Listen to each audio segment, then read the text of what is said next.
Bienvenidos al estudio de la Palabra de Dios. En esta oportunidad, nuevamente estamos aquí para poder estudiar con todos los hermanos que se conectan con nosotros para poder compartir por este medio de comunicación que estamos aprovechando para poder compartir el mensaje de Dios. Estamos, por la gracia de Dios, continuando este estudio. Estamos en el estudio número 190 de esta serie de justificación por la fe. Agradecemos a los hermanos por sus oraciones, por la confianza en Dios, de que para Dios todo es posible. Y nuestra necesidad en este tiempo es seguir estudiando hasta poder comprender plenamente la profundidad, la amplitud y la altura de este conocimiento, de este plan de salvación. El justo vivirá por la fe. ¿Cómo se puede experimentar esa vida de un justo? Dependiendo de Cristo, confiando plenamente en Él y aprendiendo a desconfiar de nosotros, a desconfiar del mundo, a desconfiar de todo. Solamente nuestra confianza debe centrarse en Cristo como nuestro Salvador personal. Ese es el objetivo con el cual estamos estudiando, y también Dios envió este precioso mensaje de justificación por la fe para poder preparar a su pueblo, un pueblo de sacerdotes, dice real sacerdocio, nación santa, pueblo adquirido, para anunciar, dice, las virtudes de aquel que nos ha liberado de las tinieblas a su luz admirable. Recibir esa luz en nosotros que es Cristo, que es la justicia, el amor, y para poder ahora alumbrar al mundo, ser como la luna que refleja la luz del sol. Nosotros necesitamos reflejar el carácter de Cristo al mundo, porque el mundo está en una condición de tinieblas espirituales. Está llegando a su medianoche y el mundo necesita esa luz, esa esperanza de salvación en un mundo que está cada día avanzando hacia el mal, en un mundo que está destruyéndose a sí mismo. Necesita un evangelio que pueda restaurar, que pueda reformar, que pueda transformar y que pueda dar poder al creyente que acepta este evangelio. Vamos a continuar estudiando este estudio. Hemos visto hasta aquí lo que está ocurriendo o lo que ocurrió, lo que sucedió, los acontecimientos que se realizaron en el Congreso de 1888, donde estuvieron 96 delegados de la Iglesia Adventista de aquel entonces. Y uno de los primeros puntos que se presentó en aquel Congreso, hemos visto, es el asunto de la ley y las obras, o la ley y el ayo, basado en el libro de Gálatas, especialmente Gálatas 3:24, donde hemos visto dos posiciones totalmente diferentes.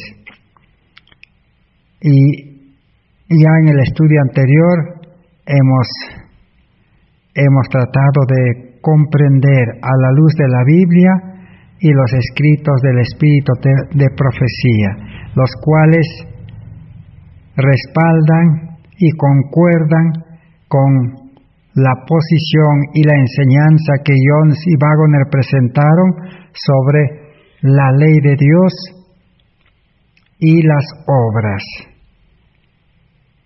Hemos visto que la ley de los 10 mandamientos es el ayo que nos lleva a Cristo, es el ayo que lleva al pecador. la única función que tiene la ley de los 10 mandamientos, que fue adaptada para seres humanos pecadores, Dios ha dispuesto para que esa ley pueda mostrar como un espejo la pecaminosidad, los pecados, las manchas del pecador, para que le advierta que está en peligro, porque la paga del pecado es muerte, y pueda crear la necesidad de buscar a un Salvador. La ley realmente demuestra al hombre su condición desesperante, que el ser humano natural, carnal, no puede cumplir la ley, que no puede obedecer perfectamente, no puede hacer las obras de la ley conforme es una ley santa, porque el ser humano tendría que ser santo para cumplir una ley santa. Por eso la ley le muestra su real condición y le lleva a Cristo, y ahí termina su función. Por eso los mensajeros de 1888 presentaron de que una vez que el creyente encuentra a Cristo, gracias a la ley, ahora ya no estamos, dice, bajo la ley de los 10 mandamientos. Ahora estamos, dice, bajo la gracia.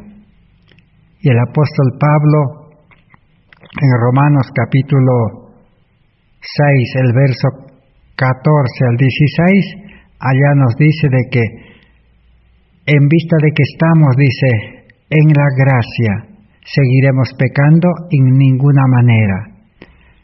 El pecado, dice, no se enseñoreará porque estamos, dice, en la gracia. No estamos, dice, ya bajo la ley. La ley ya cumplió su función. Ahora el creyente en Cristo encontró a la ley original, al verdadero amor que es Cristo, porque la ley de los 10 mandamientos solamente era la copia del amor. Ahora el pecador encuentra a Cristo y acepta a Cristo como su Salvador, se apropia de Cristo y a Cristo le da entrada a su corazón, a su vida. Cristo, que es la ley real, la ley original de amor, el amor verdaderamente, ahora entra al corazón del ser humano y lo llena de amor a un corazón limpio, puro y a un corazón de carne. Ahora el creyente comienza a vivir la vida nueva, la vida de Cristo. A eso se llama la justificación por la fe. El nuevo creyente nace ya y es vestido como un bebé que nace y le ponen un vestido nuevo, así es vestido con el manto de la justicia de Cristo, el carácter de Cristo. En otras palabras, nace con la imagen de Cristo. Eso es justificación por la fe. Ahora sí, el nuevo creyente vivirá conforme a la ley de Dios. El amor brotará del corazón y su vida será una vida lleno de amor. Y el amor es el cumplimiento de la ley, dice el apóstol Pablo en 1 Corintios capítulo 13. Entonces, ahora sí, el hombre espiritual en Cristo, dependiendo de Cristo, conectado a Cristo y bajo el poder de la gracia, queda habilitado para poder guardar, obedecer, vivir la ley de Dios. Esa es la obra de la salvación. Eso es lo que hemos estudiado hasta aquí. Ahora vamos a continuar estudiando. Quedamos en que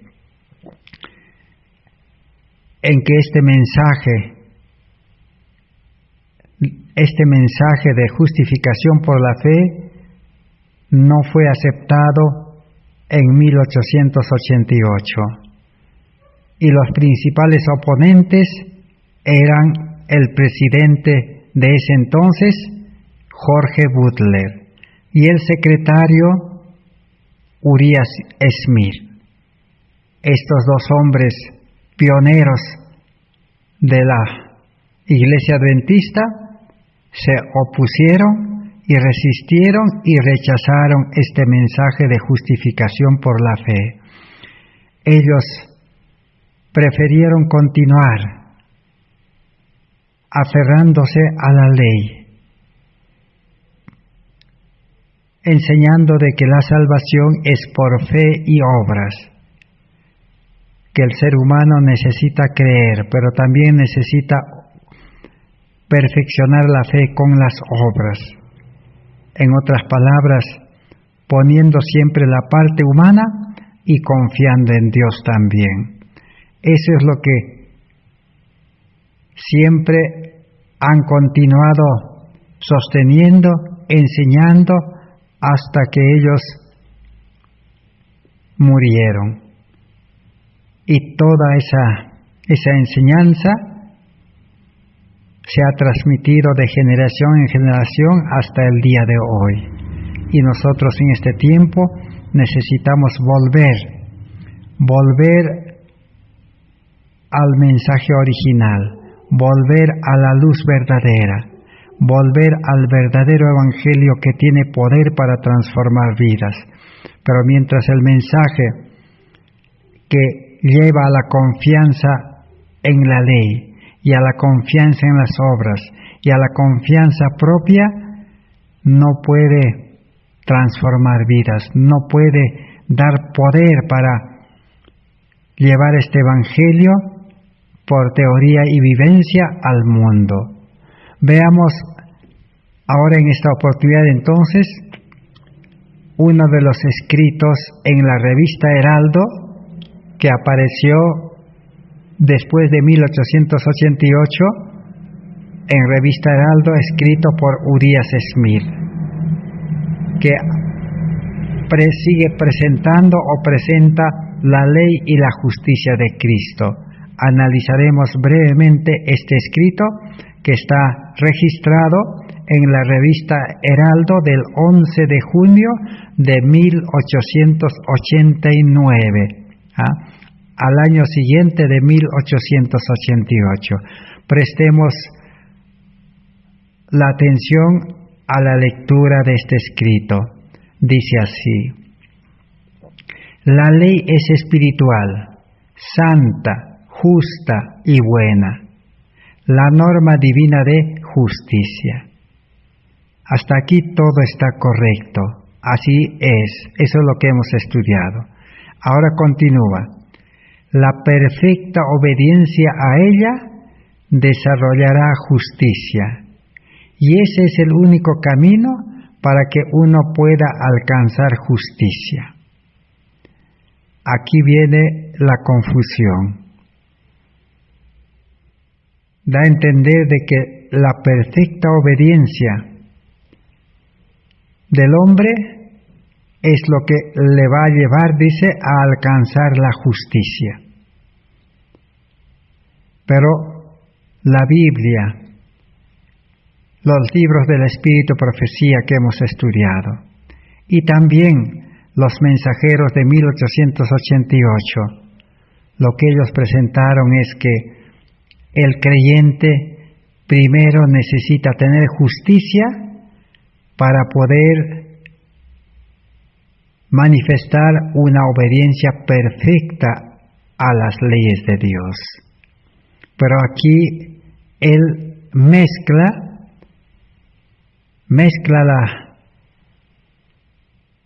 la justicia y la obediencia.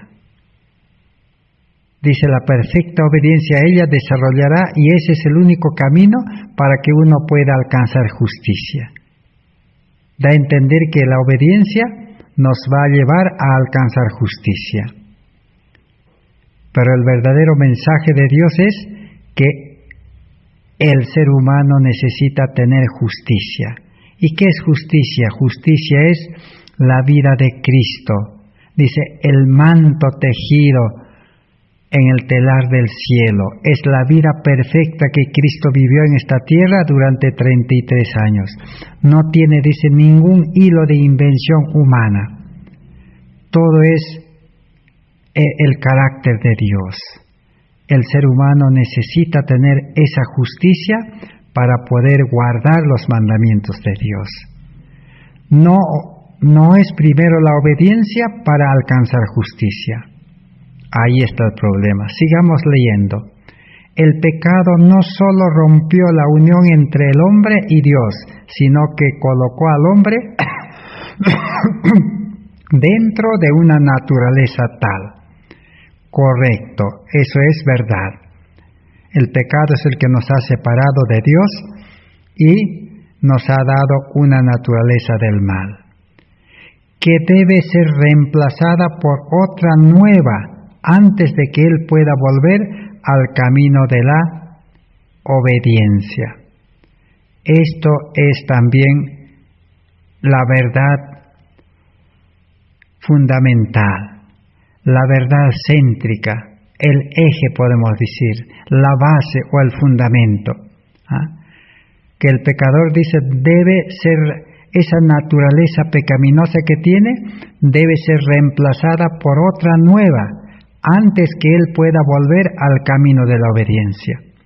Ahora sí, coloca en su debido lugar la luz. Dice que nuestra naturaleza pecaminosa debe ser reemplazada por una nueva naturaleza, es decir, la naturaleza divina, la naturaleza espiritual, para volver al camino de la obediencia. Eso es lo correcto. Pero ahí nomás, antes de eso, ¿qué es lo que él escribió? Que la perfecta obediencia es el único camino que nos llevará a alcanzar justicia. Ahí está la mezcla que él hace, ¿no?, en su forma de presentar el mensaje. Sigamos viendo. Cristo entra y cierra la brecha entre nosotros y Dios al proveer un sacrificio para pagar los pecados pasados, correcto, y darnos una nueva naturaleza espiritual. Entonces Cristo vino a este mundo, murió, se sacrificó, pagó por los pecados. ¿Para qué? Dice, para darnos una nueva naturaleza espiritual. El verdadero creyente necesita primero una nueva naturaleza espiritual.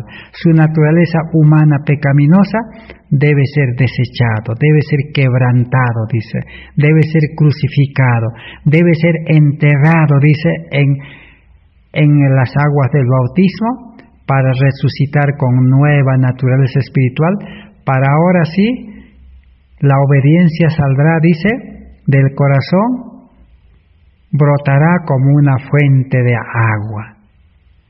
No es primero la obediencia para alcanzar la justicia, entonces primero es tener justicia. La nueva naturaleza es la justicia de Dios, porque Dios es justicia, Dios es amor, Dios es la ley, Dios es la luz, Dios es todo. Necesitamos tener a Dios en el corazón, a Cristo, al Espíritu Santo. Entonces, ahora sí, la obediencia podrá fluir de adentro para afuera. No es que de afuera para adentro, que sería obedecer la ley, la Biblia y todos los escritos para alcanzar justicia o perfección. Esa es la teoría humana. Esa es la comprensión con una mente carnal. Lo cual aquí encontramos las dos posiciones, pero mezcladas. Sigamos a ver.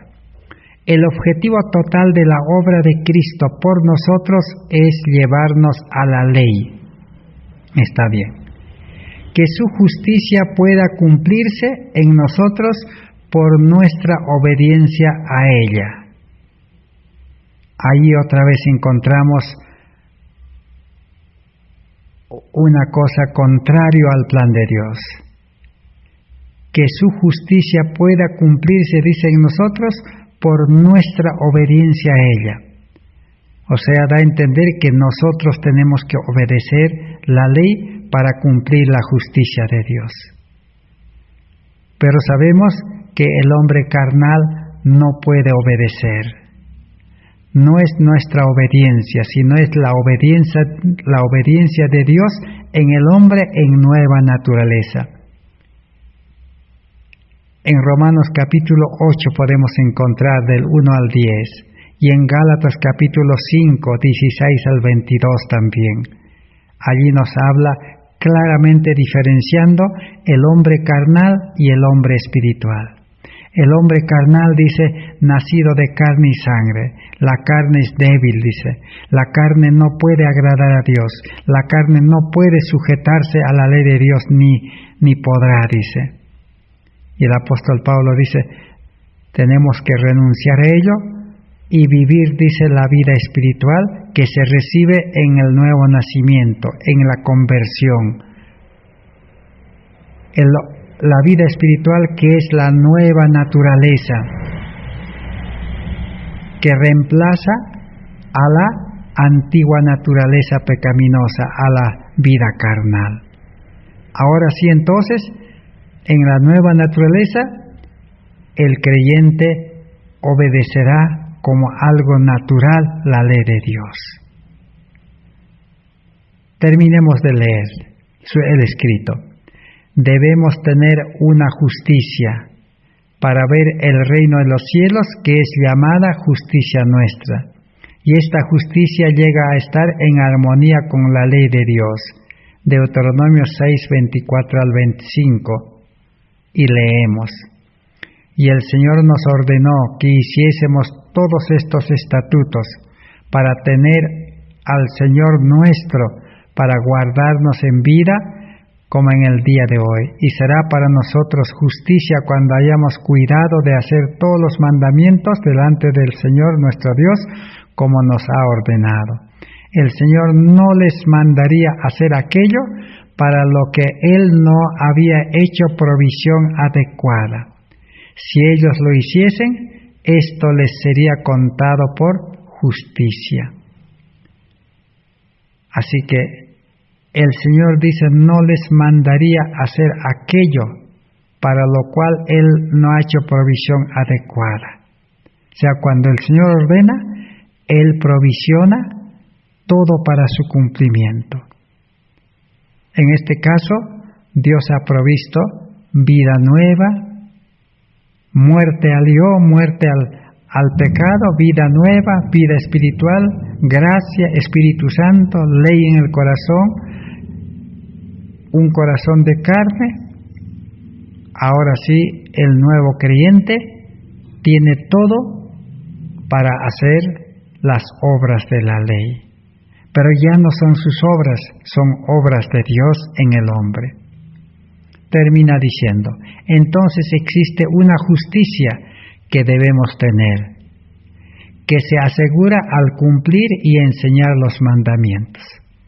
Otra vez regresa y dice que necesitamos tener una justicia, pero esa justicia, dice, se asegura al cumplir y enseñar los mandamientos. Si nosotros cumplimos los mandamientos, entonces podemos asegurar esa justicia. Entonces, ¿qué es lo que encontramos aquí?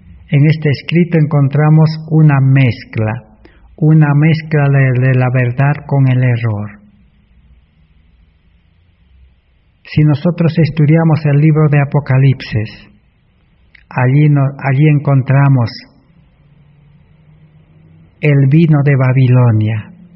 El vino de Babilonia es una mezcla de la verdad con el error, para poder confundir, porque Babilonia es confusión, para poder embriagar, de tal manera que el creyente no entienda claramente la verdad.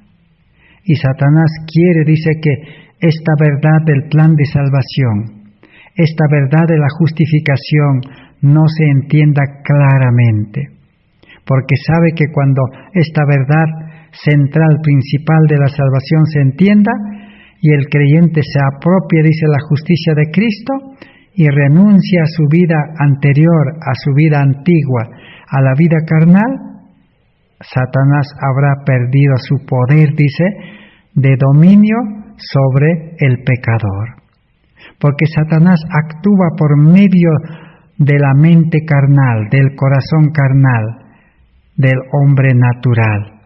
El hombre natural, nacido de carne y sangre, es esclavo de Satanás, es juguete de Satanás, es un títer de Satanás. Satanás nos maneja si no somos espirituales. La única solución para el pecado en el nuevo pacto es estar dispuestos a morir con Cristo crucificado y resucitar con Cristo a una nueva vida, para recibir una naturaleza divina que sustituye, que reemplaza a la naturaleza pecaminosa. Ahora sí, entonces, el creyente es poderoso. Ya el reino de Dios empezó para esa alma. Ya está en el reino de la gracia. Por eso en el reino de la gracia el pecado no tiene poder. Y 1 Juan 3, 6 y 9 dice: el que es nacido de Dios, dice, no peca. La vida cristiana es victoria sobre el pecado. Cristo murió, dice, en la cruz, para que el que acepta a Cristo crucificado y empieza una nueva vida, deje de pecar. Pero el evangelio pervertido, el evangelio humano, entendido con mente humana, carnal, con sabiduría del mundo, que dice, el cristiano no puede ser perfecto. El cristiano siempre va a fallar, dice. No puede ser santo, no puede obedecer perfectamente, no puede practicar todo. Y ese es el pretexto, por ejemplo, como hemos puesto el ejemplo siempre, de que el cristiano no puede salir de la ciudad. Dios no está ordenando que se salga de las ciudades con fuerza humana, con vida carnal, con los recursos humanos, sino Dios quiere que el hombre renuncie a su humanidad y se apropie de la divinidad. Ahora sí, el Espíritu de Dios podrá conducirlo con seguridad. Y lo que es imposible para los hombres es posible para Dios. Pero un evangelio mezclado con la fe y las obras, con el poder divino y la fuerza humana, confunde, emborracha, embriaga, y el cristiano se queda paralizado, como dice, enano espiritual, tibio, seco como las colinas de Gilboa, dice. A eso conduce un evangelio donde se acepta por un lado la verdad y por otro lado también se coloca la mentira o la parte humana. Pero ¿qué aconteció después? Veamos. Dice, una semana después de la publicación de este editorial de la revista Heraldo de 11 de junio de 1889, le preguntaron a Elena White su posición acerca del artículo de Urias Smith. Le presentaron a la hermana White. ¿Y cuál fue su respuesta? Su respuesta fue, dice, el hermano Smith no sabe lo que está hablando. Él ve los árboles como hombres andando. Esa fue la única respuesta que escucharon de labios de Elena White. Que realmente el hermano Urias Smith ni él mismo entendía lo que estaba hablando. Porque hablaba y escribía en momentos la verdad y en otro momento también lo contrario. A eso la Biblia lo llama: él ve los árboles como hombres andando, o sea, no tiene toda la luz. Así como la hermana Juana en visiones vio y dijo que con relación al ayo que el hermano Jorge Butler defendía y enseñaba a la oposición adventista de que el ayo que nos llevaba a Cristo era la ley ceremonial. Y el hermano Wagner enseñaba de que el ayo era la ley de los 10 mandamientos. Entonces, en visiones Dios le reveló y la hermana White dijo, ninguno de los dos tiene la luz completa, solamente tiene una parte de la luz y falta completar. Pero a la final hemos encontrado de que la luz completa era de que el ayo que lleva a Cristo es la ley de los 10 mandamientos y las leyes ceremoniales.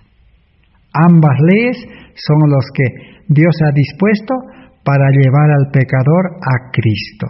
Y una vez encontrado a Cristo, que es el original de la ley y que es el que originó también las ceremonias, porque Cristo es el Cordero, Cristo es el cerco del santuario, Cristo es la puerta del santuario, Cristo es el altar, Cristo es la fuente de agua, Cristo es la mesa de los panes, Cristo es el candelero, Cristo es el altar del incienso, Cristo es el arca del pacto. A la final todo es Cristo. Entonces las leyes ceremoniales llevaban a Cristo, pero una vez encontrado a Cristo, uno ya no necesitaba seguir haciendo las ceremonias en el santuario terrenal. De la misma manera también, el pecador arrepentido, una vez encontrado a Cristo, una vez experimentado la muerte al yo y el nacimiento a vida nueva, ya no necesita en vida carnal, en vida humana, en mente humana, en naturaleza humana, seguir tratando de guardar los mandamientos de Dios. Porque el hombre natural está condenado a morir. Por eso Pablo dice, cada día muero. El que muere ya no está bajo la ley ya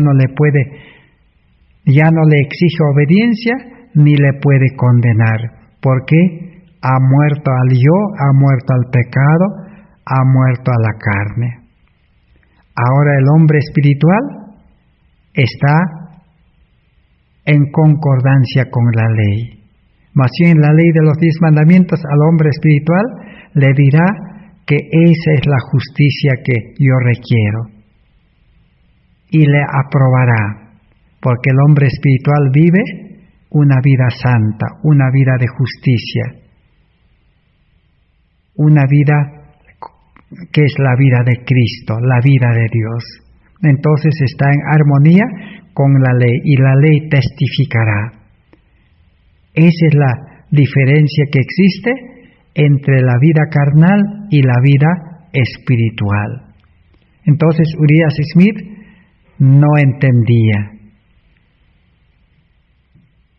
¿Y qué dice la hermana White? Escribió en el mismo año, en un manuscrito número 5 de 1889. Dice así: es imposible exaltar la ley de Jehová, a menos que nos apoderemos de la justicia de Jesucristo. Ella enseñaba de esa manera. Esa es la luz correcta en concordancia con la Biblia. Por eso la Biblia dice, el pueblo de Israel que iba tras una ley de justicia no alcanzó justicia. Quiere decir que Israel que trataba de obedecer, cumplir la ley para alcanzar justicia, para alcanzar santidad, para alcanzar perfección, para alcanzar una vida sin pecado, pero no alcanzó. Fracasaron. Entonces la vida cristiana es al revés de esta mentira, de esta perversión del Evangelio. Dice, a menos que nos apoderemos de la justicia de Cristo, no podremos exaltar la ley de Dios. O sea, primero necesitamos apoderarnos de la justicia de Jesucristo, tener justicia. ¿Qué es justicia? Para entender justicia, primero necesitamos definir injusticia. ¿Qué es injusticia? Injusticia es hacer el mal, ser desobediente. Injusticia es oscuridad. ¿Y qué es justicia entonces? Justicia es hacer el bien, ser obediente, ser recto, justo. Entonces, el creyente en Cristo primero necesita ser justo, tener justicia. Y tener justicia es tener a Cristo, para poder exaltar la ley de Jehová, para poder cumplir la ley santa de Dios, para ser obediente a la ley de Dios. Esa es la gran verdad de la justificación por la fe. Primero necesitamos a Cristo para cumplir la ley. Pero para encontrar a Cristo, o para aceptar a Cristo, o para experimentar arrepentimiento, necesitamos la ley de los 10 mandamientos, para que nos muestre, nos enseñe nuestra real condición, y pueda crear necesidad en nosotros, y pueda llevarnos a Cristo. O sea, cada cosa tiene su lugar. Necesitamos la sabiduría de Dios, el Espíritu de Dios para comprender. Ahora veamos para poder aún comprobar la posición de Urias y Smith. Vamos a considerar solamente 2 cartas que la hermana Joel le envió a Urias Smith. ¿Qué es lo que Dios le decía a Urias Smith por medio de Elena White?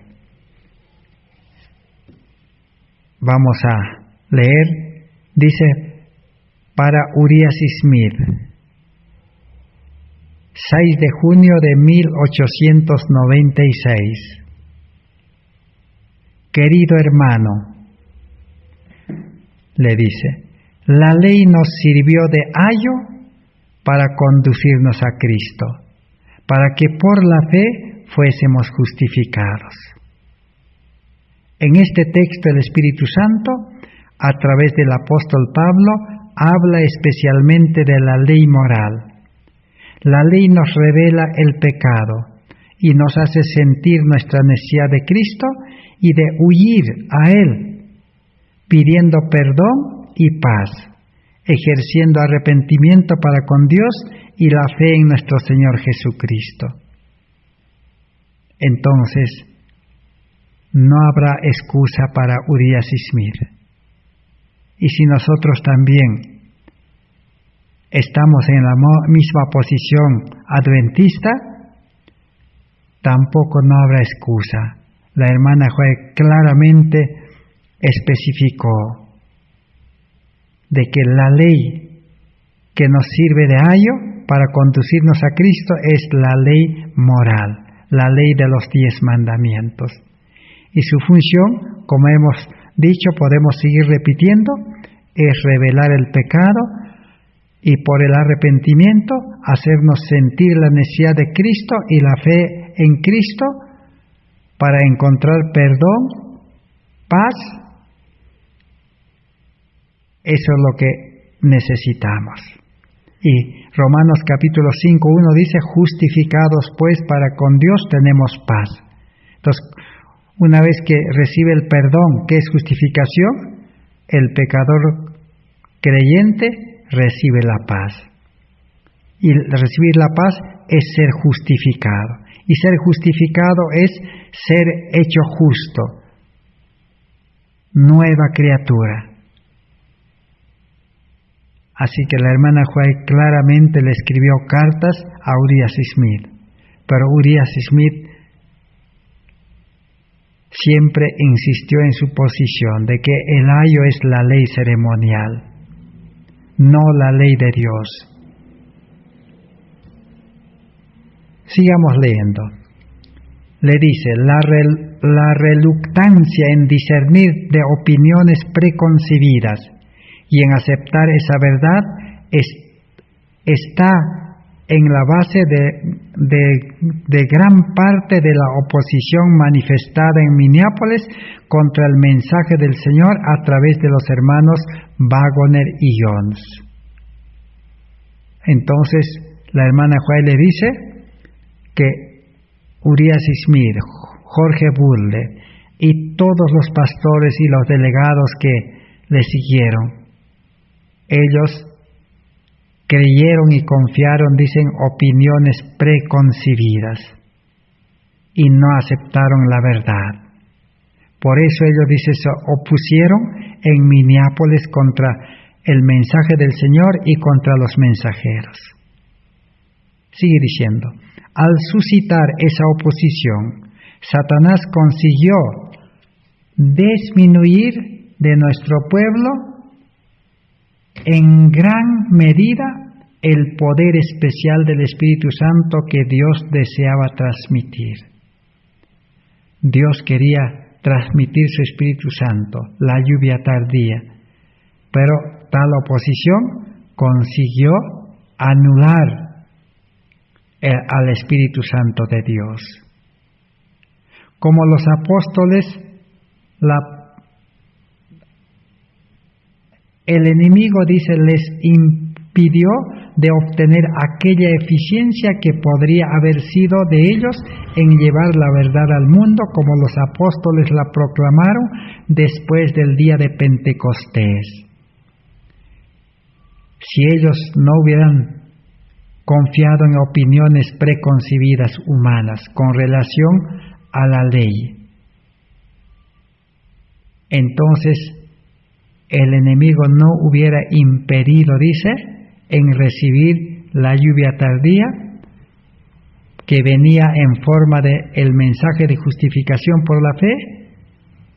Si ellos hubieran aceptado, hubieran recibido el poder del Espíritu Santo y hubiéramos llevado, dice, el Evangelio como los apóstoles al mundo. La luz que ilumina toda la tierra con su gloria fue resistida y por la acción de nuestros propios hermanos fue en gran medida mantenida lejos del mundo. Así que esa luz del cuarto ángel de Apocalipsis 18 que estaba ya viniendo a aquella reunión en 1888, dice, fue resistida por la acción de nuestros propios hermanos dirigentes. Y esa luz, dice, fue mantenida lejos del mundo hasta el día de hoy. Esa era la condición que aconteció en 1888. Y la hermana White, al año siguiente, claramente a Urias Smith y a Jorge Butler y a todos los que rechazaron, les aclaró todo lo que Dios estaba revelando con relación a ese rechazamiento. Sigamos aprendiendo. La ley de los 10 mandamientos no debe ser vista tanto del lado prohibitivo como del lado de la misericordia. Sus prohibiciones son la garantía cierta de felicidad en la obediencia, tal como es recibida en Cristo. Ella opera en nosotros la pureza de carácter que nos traerá alegría a través de los siglos eternos. Para los obedientes es un muro de protección. Contemplamos en ella la bondad de Dios, que al revelarles a los hombres los principios inmutables de la justicia, procura protegernos de los males que resultan de la transgresión. Entonces, la ley de los 10 mandamientos no debe ser visto ni entendido desde el lado prohibitivo, sino del lado de la misericordia y de la promesa. En otras palabras, para el hombre carnal, para el hombre natural, tal como somos nosotros, los 10 mandamientos son 10 prohibiciones. Pero para el hombre espiritual, para el que ha nacido con la justicia de Cristo, los 10 mandamientos ya no son prohibiciones. Son, dice, 10 promesas de misericordia. ¿Por qué son 10 promesas? Porque esa ley, el nuevo creyente en Cristo, tiene la ley escrita en el corazón. Es la ley en el nuevo pacto que el Espíritu Santo escribe, dice, en el corazón. O el apóstol Pablo también lo presenta en su libro a los Corintios. Allí podemos encontrar en Primera de Corintios, capítulo 3, o Segunda de Corintios, capítulo 3, encontramos cómo presenta el apóstol Pablo en el versículo 6. Dice así. Vamos a leer. El cual asimismo nos hizo ministros competentes del nuevo pacto, no de la letra, sino del Espíritu, porque la letra mata, mas el Espíritu vivifica. Y seguimos leyendo. Dice, vamos a volver al verso 2. Nuestras cartas sois vosotros, escritas en nuestros corazones, conocidas y leídas por todos los hombres, siendo manifiesto que sois carta de Cristo expedida por nosotros, escrita no con tinta, sino con el Espíritu del Dios vivo, no en tablas de piedra, sino en tablas de carne del corazón. Y tal confianza tenemos mediante Cristo para con Dios, no que seamos competentes por nosotros mismos. Y nuestra competencia proviene de Dios. Así que cuando la ley de Dios es escrita en el corazón en el nuevo pacto, el ser humano no es competente para poder cumplir, porque el ser humano carnal debe de menguar, debe de morir cada día. Y si tenemos competencia, no es, dice, nuestra competencia. La competencia proviene de Dios. O sea, el poder para obedecer proviene de Dios. Bueno, sigamos leyendo. No debemos imaginar a Dios como esperando para castigar al pecador por su pecado. El pecador trae el castigo para sí mismo. Sus propias acciones inician una serie de circunstancias que traen que la transgresión reacciona sobre el pecador, opera en él un cambio de carácter y él hace más fácil transgredir nuevamente. Al escoger pecar, los hombres se separan de Dios, se alejan del canal de bendición y el resultado cierto es la ruina y la muerte.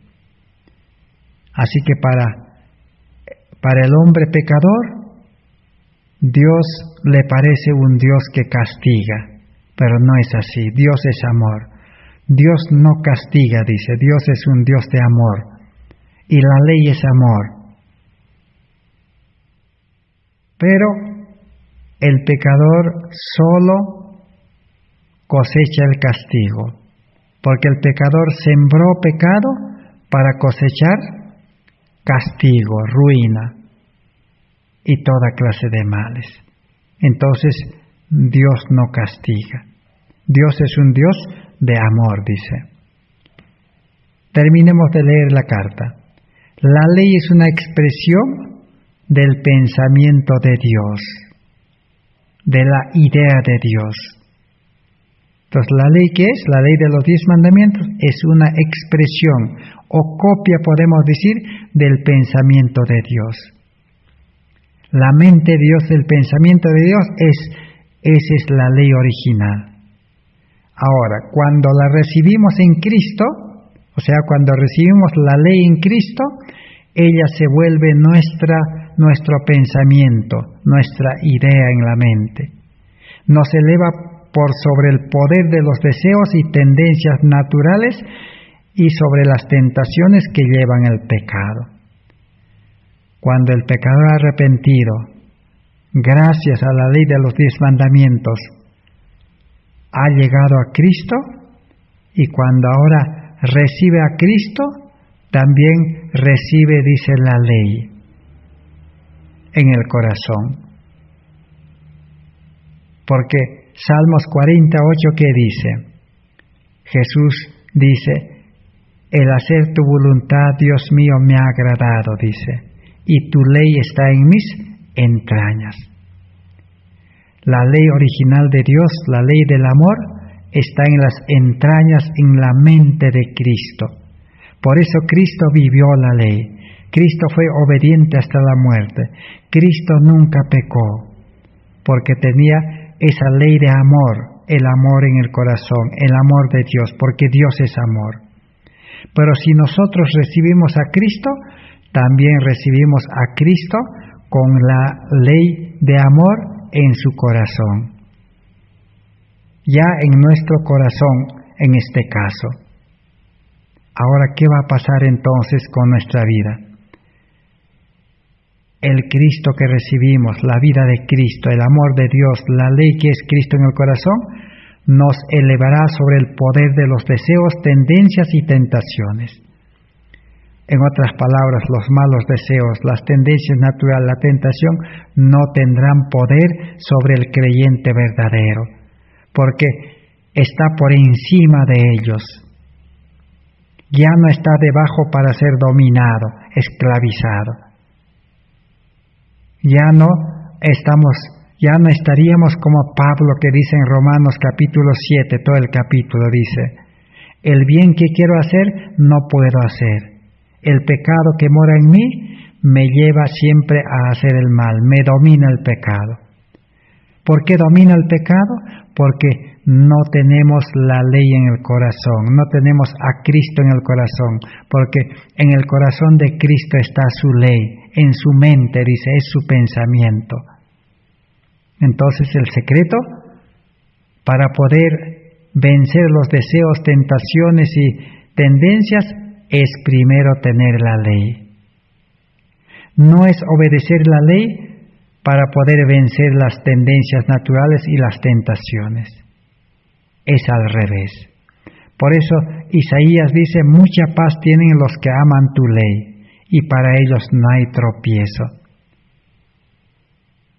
Los que aman la ley, los que tienen el amor de la ley en el corazón, tendrán paz, y para ellos no hay tropiezo, no hay caída, no hay fracaso. Es la vida espiritual, está asegurado.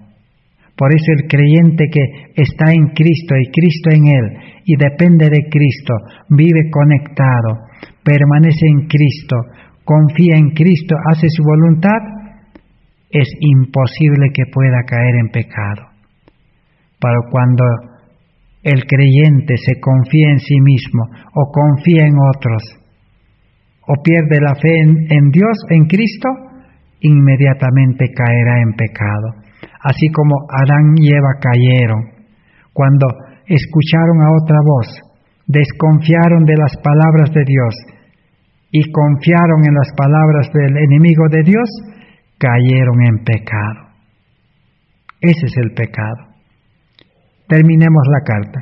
No hay paz en la injusticia. Los impíos están en guerra con Dios, pero aquel que recibe la justicia de la ley en Cristo está en armonía con el cielo. La misericordia y la verdad se encontraron, la justicia y la paz se besaron. Esa es la gran verdad del plan de salvación que necesitamos comprender acerca de la ley. Para terminar en esta noche, sobre el asunto de la ley y Urias Smith, tenemos la segunda carta, carta 25B de 1892. Dice, Pastor Urias Smith, Battle Creek, Michigan, querido hermano, ese asunto aflige mi alma, porque aflige al alma de aquel que murió por nosotros para que fuésemos uno en Él y uno en Dios. Tengo gran respeto y amor por usted, mi hermano, y me hiere verlo de alguna forma siguiendo un rumbo que se asemejará al seguido por la nación judía que lo separó de Dios y amarró sus mentes al preconcepto e incredulidad a punto de que la verdadera luz que brilla sobre todos no sea descubierta y reconocida. Otra carta de advertencia a Urias Smith. Le dijo que ella estaba afligida y Cristo también se aflige. ¿Por qué? Porque como Urias Smith, hasta el día de hoy muchos hermanos, ¿qué hacen? No quieren aceptar a Cristo nuestra justicia, sino se aferran a la ley y siempre tienen el preconcepto, una comprensión humana, que la ley hay que obedecer, aunque sea con la ayuda de Dios. Así los judíos dice que se aferraron a la ley y a Moisés y rechazaron a Cristo. No entendieron que Cristo es la fuente del amor y el amor es la ley. Entonces Cristo es la fuente de la ley. Cristo es la ley encarnado. Cristo es el amor viviente que vino a este mundo. El que recibe a Cristo en el corazón recibe el amor, recibe la ley que el Espíritu Santo, como hemos leído en 2 Corintios 3, 2 al 8, el Espíritu Santo escribe, dice, la ley en el nuevo corazón. Y el corazón egoísta, el corazón carnal, es separado, es extirpado y reemplazado con el corazón de amor. Esa es la verdad del mensaje que Urias Smith y todos los que siguen esta corriente de comprensión de la fe y obras, hasta hoy no comprenden, no quieren aceptar. Terminarán, dice, como la nación judía, rechazando a Cristo. Vamos a seguir leyendo. Tuve el más profundo interés por el pastor Butler, dice Jorge Butler. Sabe cómo él se rehusó decididamente a oír cualquier cosa que yo pudiese decir, porque fue engañado y cegado por relatos que no tenían un fundamento en la verdad. Usted fue influenciado de la misma manera. Así que el presidente de ese entonces, Jorge Butler, y Urias Smith, los dos fueron influenciados por preconceptos, por una comprensión humana. Ambos tuvieron, dice, evidencia de que el Señor aún estaba usando a la hermana White como lo había hecho.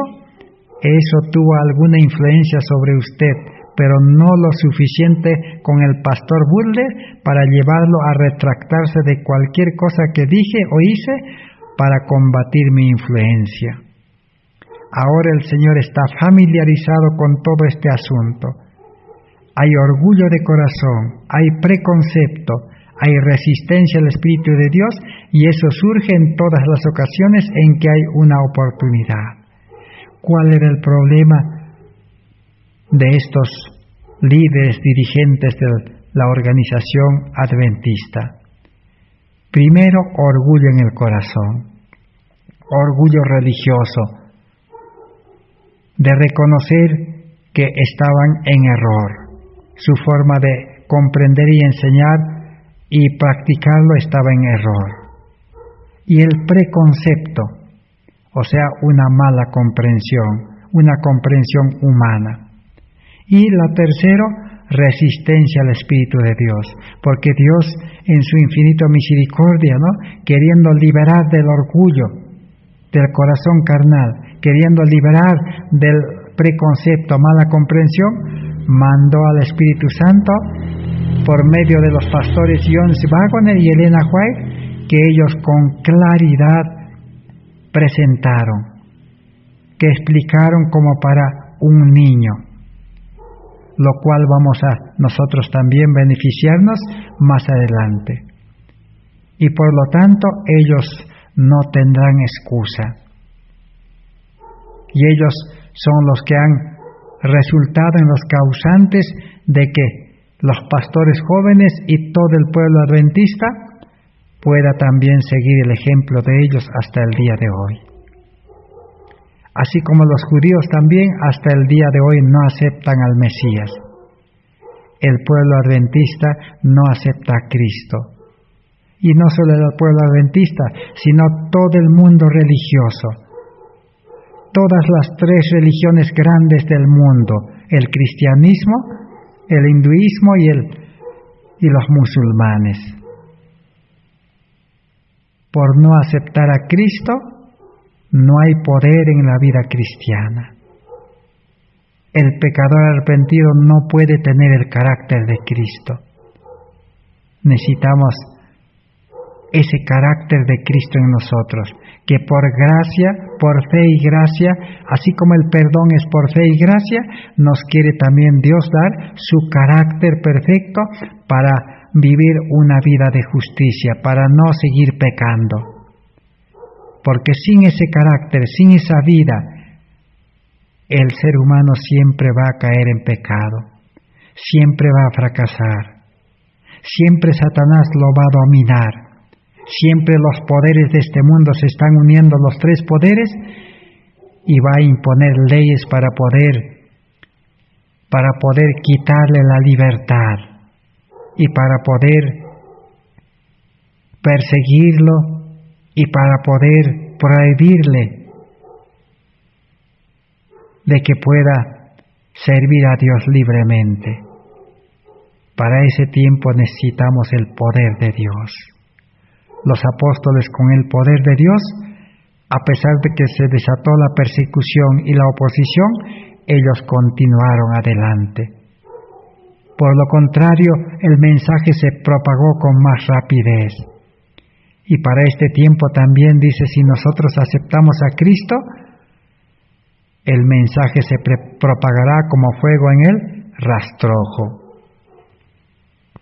Terminamos la lectura. Mi hermano dice, esas cosas no deberían ser como han sido. Exponemos nuestra debilidad a nuestros enemigos cuando no hay por qué hacerlo. Si los obreros fuesen todos hombres con coraje y consagrados, eso no sería hecho. Las inteligencias celestiales miran con espanto para el rumbo que la batalla está tomando. Aquellos que deben permanecer como héroes valientes de la fe, hombro a hombro, están volviendo sus armas de guerra contra sus compañeros de trabajo. Prácticamente, Urias Smith, Jorge Butler, Morrison y todos otros pastores líderes de ese entonces y todo el pueblo adventista se volvieron contra Jones y Waggoner y Elena White. Hasta el día de hoy. Eso es lo que aconteció, mas nosotros hoy en día necesitamos salir de esa condición. Y para salir de esa condición necesitamos esta luz de la justificación por la fe. El día que se aclare en nuestra mente, el día que comprendamos claramente cómo es realmente vivir la vida cristiana, cómo es vivir esa vida, dice, el justo vivirá por la fe. Entonces el enemigo habrá perdido su poder sobre nosotros y nosotros seremos cristianos poderosos en carne humana, pero no viviendo según la suficiencia, la justicia propia, la mente humana, no viviendo en esa vida la vida religiosa, sino en una nueva vida en Cristo Jesús. Que Dios bendiga su palabra. El día de mañana continuaremos estudiando nuevamente este estudio. Gracias por vuestra atención, que Dios les bendiga. Amén.